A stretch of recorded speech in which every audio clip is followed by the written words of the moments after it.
Bonjour à toutes et à tous. Donc, excusez-moi peut-être en préambule s'il y a des redites un petit peu, parce qu'au fur et à mesure des interventions de chacune et chacun, voilà, il y aura certainement, mais il y a quand même des points intéressants et importants sur lesquels il nous faut revenir. Donc je suis donc Lynne Joly, responsable des mutations économiques à l'UT Direct.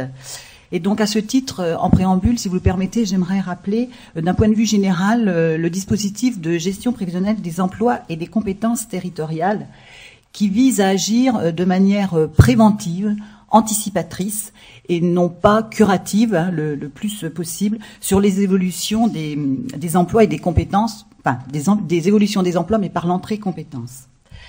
Rappelez également que la GPEC-T, donc, est un outil de concertation en matière d'emploi et des compétences, qui permet de dépasser, j'allais dire, le cadre de l'entreprise et même le cadre de la branche professionnelle. En effet, le territoire est présenté comme un échelon adapté à la définition et la mise en cohérence des stratégies pour l'emploi et les compétences. Il est important donc que le territoire soit noté comme un élément, un acteur important dans ce dispositif. S'agissant plus précisément de la démarche G7, donc on l'a dit tout à l'heure que l'État était bien évidemment co-signataire de l'accord stratégique.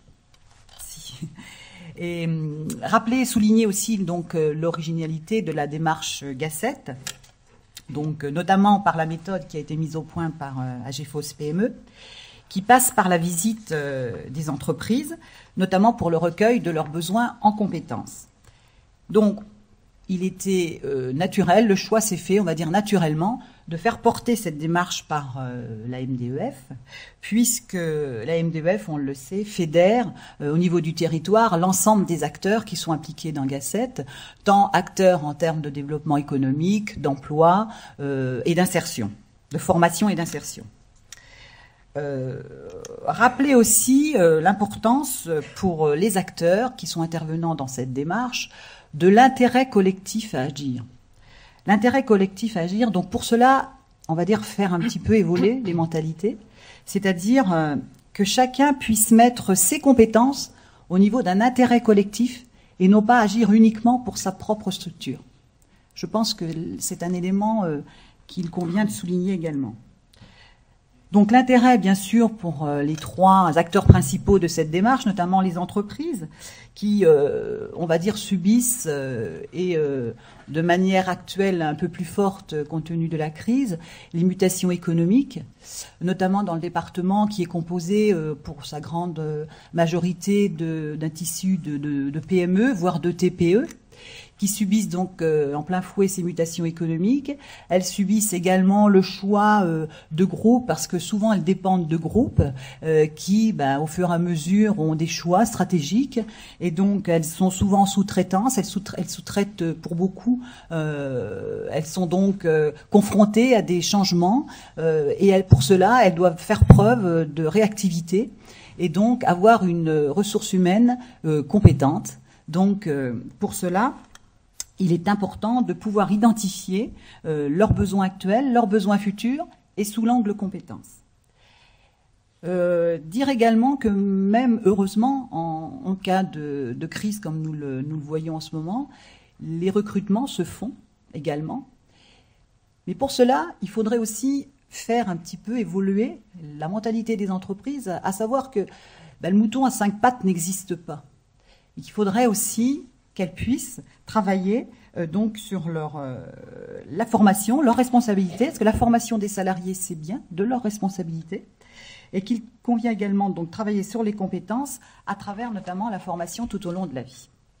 L'intérêt pour les publics, donc le lien à faire avec la sécurisation des parcours professionnels, donc l'intérêt pour les publics de faire valoriser leur expérience professionnelle, les compétences acquises en lien avec celles qui sont attendues par les entreprises.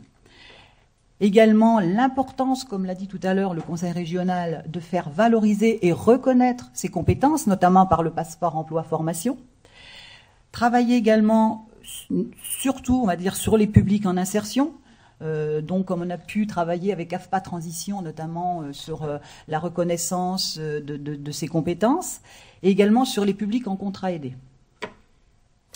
Sur l'appareil de formation, qui est un élément, on va dire, incontournable de cette démarche, qui peut être associé, on va dire, en tant que force de proposition, et non pas simplement en tant que prestataire, puisqu'il peut concevoir des actions efficaces et pertinentes qui permettent l'acquisition des compétences qui sont justement attendues par les entreprises. Et pour conclure, dire que Gasset peut être un instrument de développement des territoires. Les territoires, on l'a dit tout à l'heure à plusieurs reprises, sont au cœur des croisements des différentes mutations économiques et sociales. Donc, ils comprennent de nombreuses composantes socio-économiques qui regroupent des logiques d'acteurs diverses. Donc, il semble important que ces logiques puissent être partagées. Gasset peut justement, à notre sens, s'appuyer sur des initiatives et des impulsions qui sont justement données par les territoires.